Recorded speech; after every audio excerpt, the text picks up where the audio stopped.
jou daaglikse CLF inspirasie. Wysheid teenoor dwaasheid. Die wysheid sal jou weghou van die slegte vrou af, die vrou met die verleidelike praatjies. Spreuke 2 vers 16. 'n Wyse mens is iemand wat weet wat die regte pad is en dan daarop loop.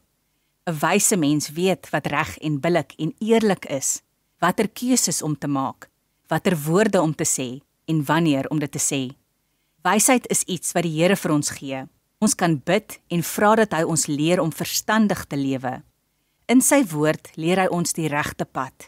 Hierdie wysheid van die Here se woord help ons ook as die dwaasheid ons wil verlei en ompraat om die verkeerde pad te loop. Hier word die dwaasheid beskryf as 'n slegte vrou, 'n prostituut wat ons met haar verleidelike praatjies wil ompraat om verkeerde dinge te doen. Dan beland ons op 'n pad wat na hartseer lei en na die dood. Egte wysheid is om altyd weer te vra na die wil van die Here. Hy self sal ons bewaar van die afdraaipaadjies wat na die verderf lei. Kom ons bid saam. Dierbare Here, gee my asseblief die wysheid om die regte keuses te maak. Amen.